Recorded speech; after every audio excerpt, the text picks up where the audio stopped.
नमस्कार, sports fact real देख रहे हैं। आपके साथ मैं हूं लक्ष्य शर्मा। रविवार का दिन दो मैच है, दोनों के दोनों बड़े मैच है क्योंकि दो टीमें प्लेऑफ की रेस में बनी हुई है। तो तीन के लिए बड़ी मुश्किल है क्योंकि राजस्थान रॉयल्स तो पहुंच चुकी है। आप डीसी की बात करें, सीएसके की बात करें, चलिए आरसीबी भी अभी है, तो चार टीमें मतलब दो मुकाबले खेले जाएंगे।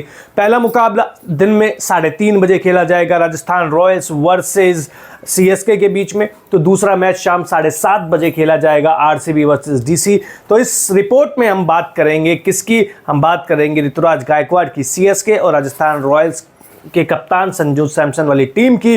तो इस मैच के लिए दोनों टीमों की पॉसिबल प्लेइंग 11 क्या होगी, पिच रिपोर्ट क्या कहती है, हेड टू हेड रिकॉर्ड क्या कहते हैं, ग्राउंड जो कि ये मैच हो रहा है चेन्नई के घर चेपॉक में, तो वो तमाम रिकॉर्ड आपको बताएंगे जिससे आप रूबरू होना चाहते हैं। तो चलिए आगे बढ़ते हैं। RR versus CSK head to head record क्या कहते हैं।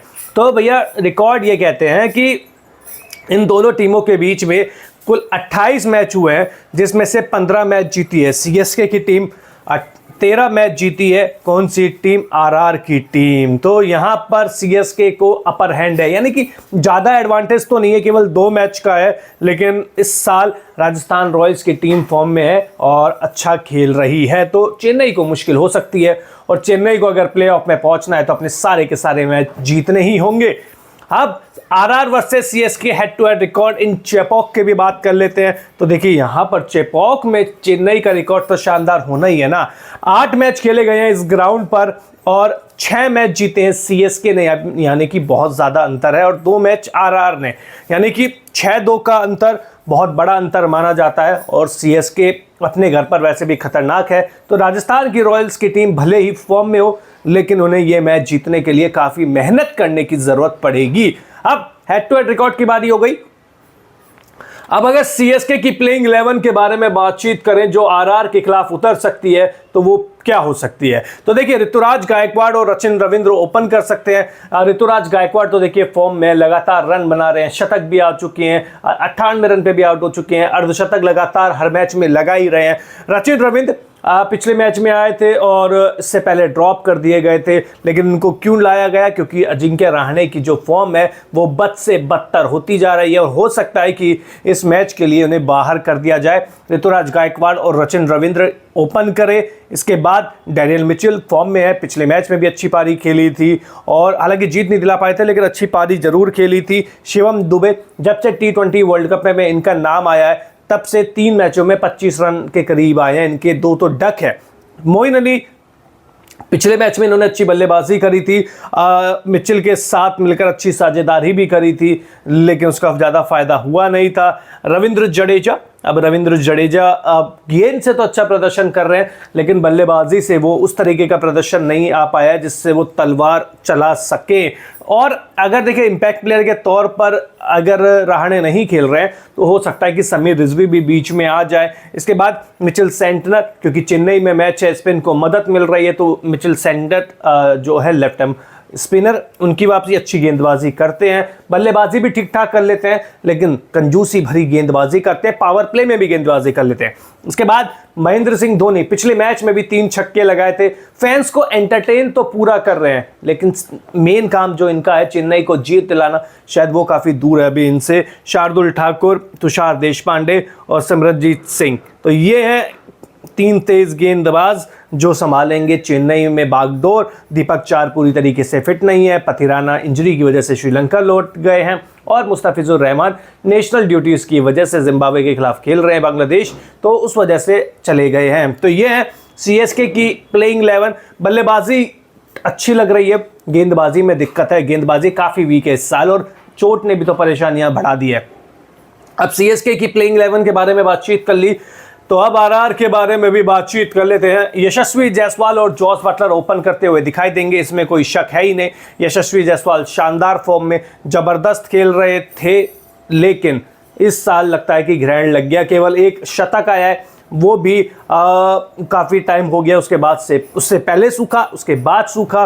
तो यशस्वी जायसवाल अब तो T20 वर्ल्ड कप खेलने भी जा रहे हैं, तो उम्मीद करेंगे भारतीय फैंस जो इनके बल्ले से जल्द रन मिले। जॉस बटलर फॉर्म में 2 शतक लगा चुके हैं, लेकिन इनके बल्ले से देखिए बड़ी पारियां 2 आई है, 2 शतक आए हैं, उसके अलावा इनका बल्ला भी शांति रहा है। वो जो Jos the Buttler, Jos the boss just नाम के हिसाब से परफॉर्म करते थे, वो देखने को नहीं मिला है। और राजस्थान के लिए तो झटका ये भी हो सकता है ना कि प्लेऑफ में जॉस बटलर खेले नहीं, तो जब तक खेल रहे हैं तब तक तो अच्छा प्रदर्शन कर दे, क्योंकि इसके बाद इंग्लैंड तैयारी करेगा T20 वर्ल्ड कप के लिए, तो ये वापस चले जाएंगे। संजू सैमसन शानदार फॉर्म में, लगभग हर मैच में रन बना रहे हैं, जबरदस्त खेल रहे हैं। और पिछले मैच में भी DC के खिलाफ वो शाय होप वाला कैच नहीं होता, विवाद नहीं होता, तो शायद अपने दम पर जिता ले जाते, लेकिन कोई बात नहीं, वो मैच हार गई थी राजस्थान रॉयल्स। लेकिन फिर भी उम्मीद करेंगे कि संजू सैमसन का बल्ला आग उगलता रहे।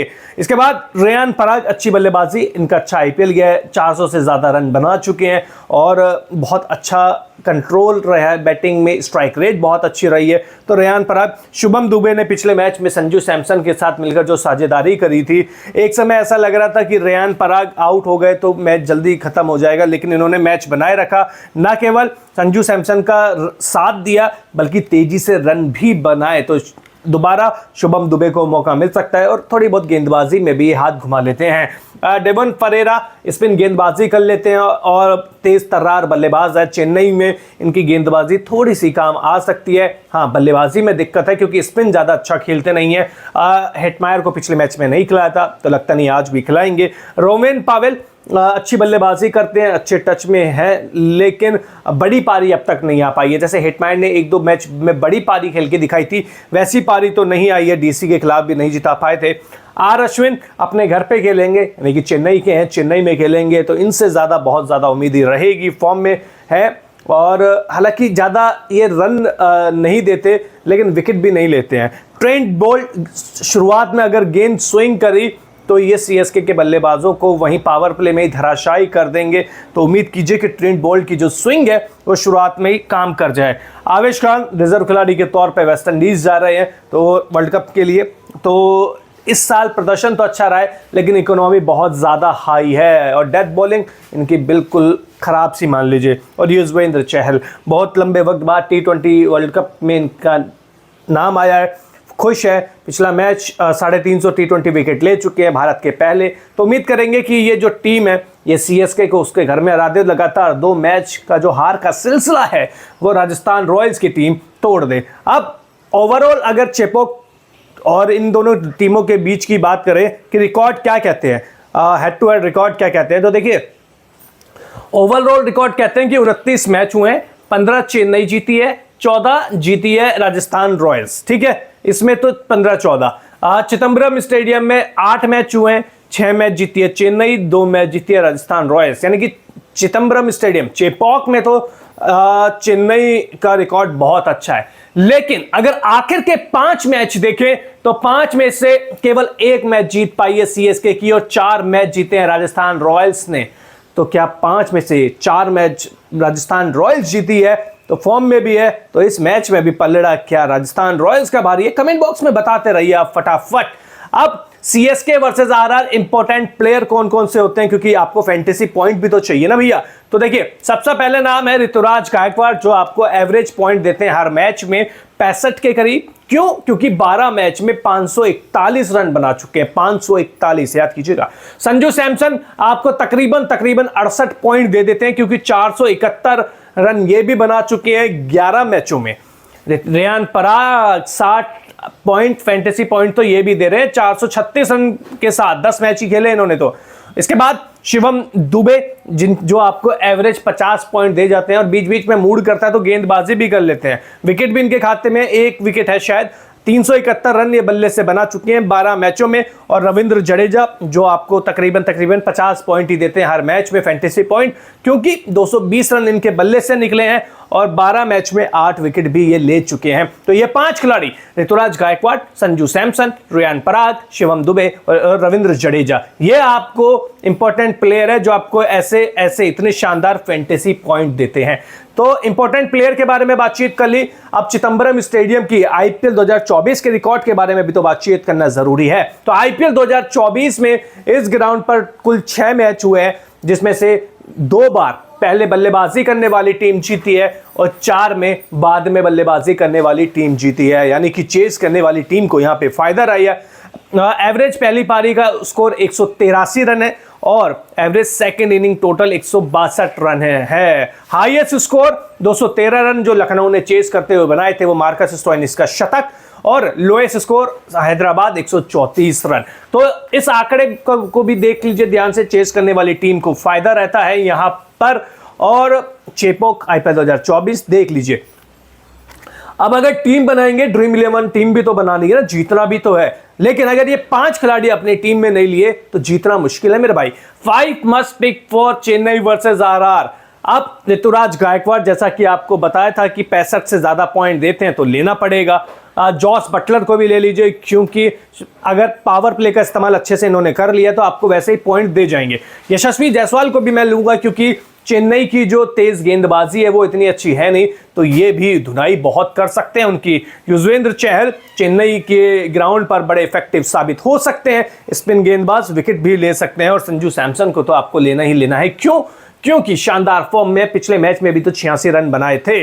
तो ये 5 खिलाड़ी अगर आपने नहीं लिए तो मुश्किल है आपका जीना और जीतना, दोनों चीज ही। तो हेड टू हेड और स्मॉल लीग की टीम क्या कहती है? CSK versus RR fantasy team for head to head and small league. तो विकेट कीपर में मैंने सिर्फ संजू सैमसन को लिया है, मैंने महेंद्र सिंह धोनी को नहीं लिया, क्योंकि लेट आते हैं, पता नहीं आएंगे कि नहीं आएंगे, सही बताऊं तो। बल्लेबाजों में डैरियल मिचेल को मैंने लिया है, शिवम दुबे को मैंने लिया है, सचिन रविंद्र को भी लिया है, ऋतुराज गायकवाड़ और शुभम दुबे को मैंने लिया है। ये सारे के सारे जो बल्लेबाज है वो स्पिन को अच्छा खेलते हैं और चेन्नई में आपको लेना पड़ेगा ऐसे बल्लेबाज जो स्पिन अच्छा खेलते हों। इसके अलावा ऑलराउंडर में मिचेल सेंटनर और रेयान पराग को लिया है, हालांकि सचिन रविंद्र भी बॉलिंग यहां पे शायद आपको कराते हुए दिख सकते हैं। बॉलर्स में युजवेंद्र चहल, संदीप शर्मा और सिमरनजीत सिंह को मैंने लिया है। तो ये मेरी स्मॉल लीग। कप्तान मैंने ऋतुराज गायकवाड़ को बनाया है और वाइस कैप्टन मैंने बनाया है रेयान पराग को। चेन्नई के मैंने 6 खिलाड़ी लिए हैं और आरआर के मैंने लिए हैं 5 खिलाड़ी। तो स्मॉल लीग टीम कैसी लग रही है कमेंट बॉक्स में तो जरा बता दीजिए। वहीं अगर ग्रैंड लीग के बारे में बातचीत करें तो CSK versus RR fantasy team for all grand league. तो विकेट कीपर में दोबारा से संजू को लिया है, धोनी को मैंने नहीं लिया है। बल्लेबाजों में Daryl Mitchell, Shivam Dube, Rovman Powell को मैंने लिया है, कुछ नया करने की कोशिश। ऋतुराज गायकवाड़ और यशस्वी जायसवाल को भी मैंने लिया है। ऑलराउंडर्स में पराग और जड्डू भाई दोनों हैं। वहीं बॉलर्स की बात करें तो ट्रेंट बोल्ट, संदीप शर्मा और तुषार देशपांडे, क्योंकि तुषार देशपांडे शुरुआत में गेंद को हिला लेते हैं। कप्तान मेरी ग्रैंड लीग का है संजू सैमसन। वाइस कैप्टन मेरे होंगे शिवम दुबे। 5 खिलाड़ी मैंने चेन्नई से लिए और 6 खिलाड़ी लिए मैंने किससे? राजस्थान रॉयल्स। तो ये ग्रैंड लीग टीम भी बता दी आपको, 5 वो जरूरी खिलाड़ी भी बता दिए, स्मॉल लीग भी बता दिए। अब बता रहे हैं पिच रिपोर्ट भी बता रहे हैं। तो RR versus CSK pitch report क्या कहती है? पिच रिपोर्ट ये कहती है कि इस साल चेन्नई की पिच बल्लेबाजों के लिए मददगार। क्या एवरेज स्कोर 183 रन है तो समझ में आता है कि बल्लेबाजों के लिए मददगार है। तेज गेंदबाजों के लिए ज्यादा मदद है नहीं, चेन्नई में ज्यादा तेज गेंदबाजों के लिए कुछ होता भी नहीं है। स्पिनर्स का रोल अहम होगा बिल्कुल, और दोनों टीमों में शानदार स्पिनर है। सेंटनर वहां पर है, जडेजा वहां पर है, मोइन अली है और सचिन रविंद्र भी हाथ घुमा लेते हैं। इसके अलावा वहां पे फरेरा है, कुलदीप वो माफ कीजिएगा युजवेंद्र चहल है, अश्विन है।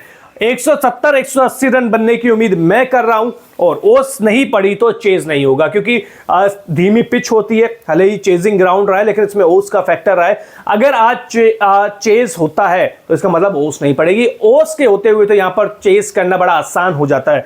तो अब आपको देखिए दोबारा से बता देता हूं, बल्लेबाजों के लिए मददगार, तेज गेंदबाजों के लिए ज्यादा कुछ है नहीं। स्पिनर्स का रोल 170 से 180 रन बन सकते हैं, ओस नहीं पड़ी तो चेज नहीं होगा। तब आपको पिच रिपोर्ट बताई, आपको हेड टू हेड रिकॉर्ड बताए, आपको स्टेडियम का पूरा आंकड़ा बता दिया, फैंटेसी पॉइंट आपको पूरे सीजन में अब तक कौन कौन सा खिलाड़ी दे रहा है वो भी बता दिया। तो अब आप एक काम करिए, आप कमेंट क्यों नहीं कर रहे? वीडियो को लाइक शेयर कमेंट करते रहिए। देख रहा हूं अभी तक वीडियो को आपने लाइक किया नहीं है, जल्दी से जल्दी कर दीजिए।